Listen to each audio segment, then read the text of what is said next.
날마다 쓰는 나의 신앙읽기 TV 데일리 큐티 나무의 향기입니다. 사무엘이 이르되 너희는 아말렉 사람의 왕 아각을 내게로 끌어오라 하였더니 아각이 즐거이 오며 이르되 진실로 사망의 괴로움이 지났도다 하니라. 사무엘이 이르되 내 칼이 여인들에게 자식이 없게 한 것 같이 여인 중 내 어미에게 자식이 없으리라 하고 그가 길갈에서 여호와 앞에서 아각을 찌고 쪼개니라. 이에 사무엘은 라마로 가고 사울은 사울 기브아 자기의 집으로 올라가니라. 사무엘이 죽는 날까지 사울을 다시 가서 보지 아니하였으니 이는 그가 사울을 위하여 슬퍼함이었고 여호와께서는 사울을 이스라엘 왕으로 삼으신 것을 후회하셨더라. 사무엘은 아말렉 사람의 왕 아각을 데려오라고 했습니다. 아각은 사무엘이 부르자 사망의 괴로움이 지났다고 생각했습니다. 사무엘은 죄를 용서해주는 제사장이고 사람들과 하나님 사이에 화목을 주관하는 사람이었기에 사무엘이 그를 부른 것이 그를 놓아주려는 것이라고 생각했던 것 같습니다. 하지만 사무엘이 아각을 부른 것은 사울이 하지 않은 일을 하려는 것뿐이었습니다. 하나님은 사울에게 아말렉의 사람이나 짐승이나 모두 죽여서 진멸하라고 말씀하셨지만 사울은 아말렉의 왕 아각을 살려두었고 짐승 중에서 하나님께 드릴 만한 좋은 것들은 남겨두었습니다.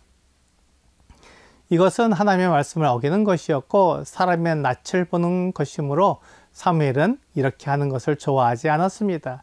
그래서 사울이 하지 못한 아각을 죽이는 일을 사무엘이 하기 위해서 아각을 불렀던 것입니다.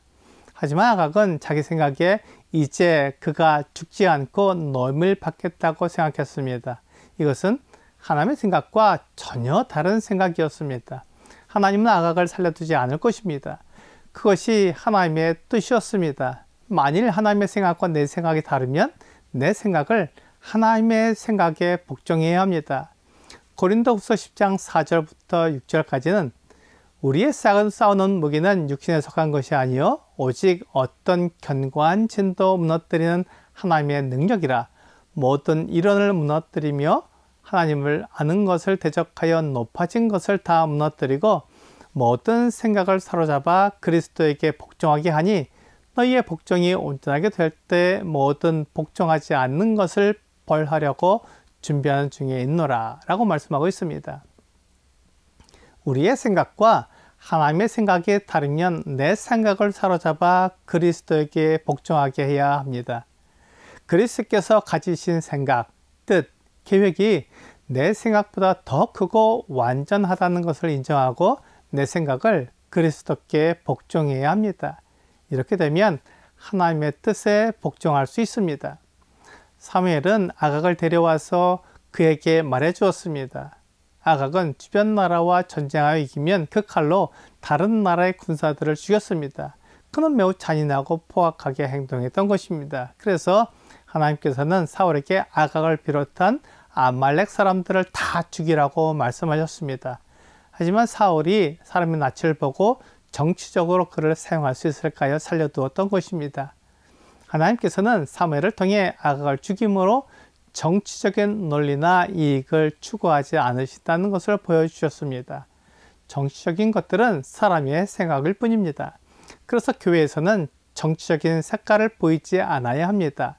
각 사람이 정치적인 의견이 있고 선호하는 정치인이 있기에 그것으로 성도들 사이에 나뉘어서는 안 됩니다.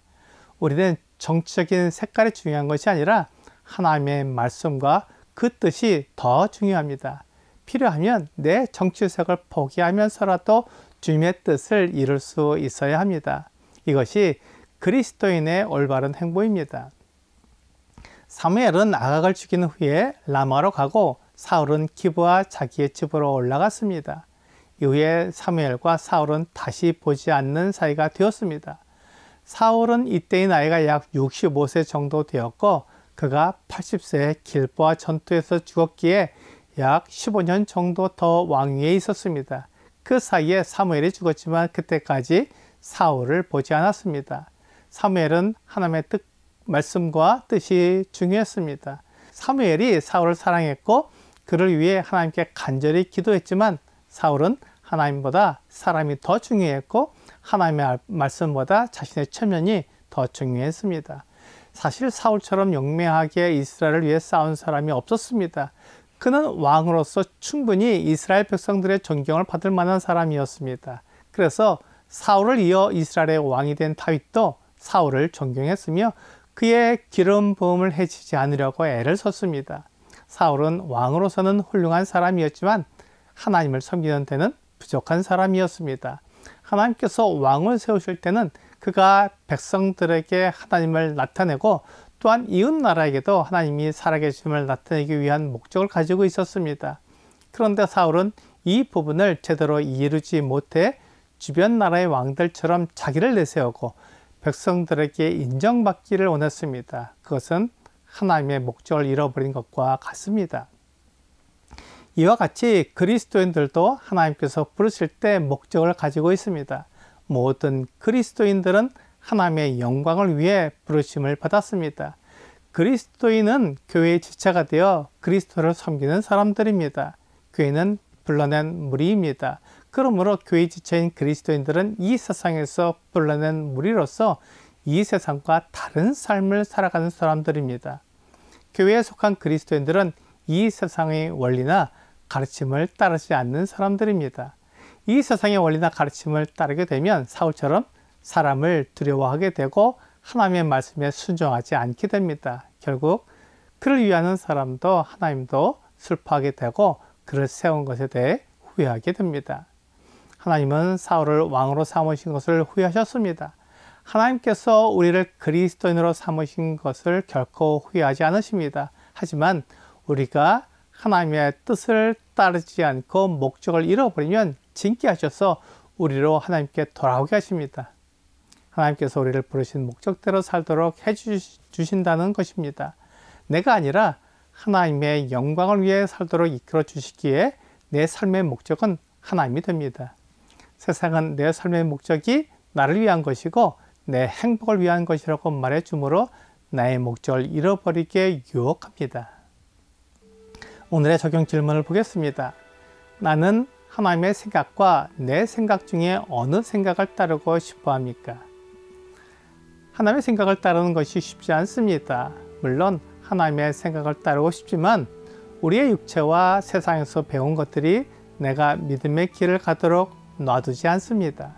내 생각대로 내가 원하는 대로 살아가도록 유혹하고 있습니다. 오늘 하나님의 생각을 따르려면 내 생각을 사로잡아 그리스도께 복종해야 합니다.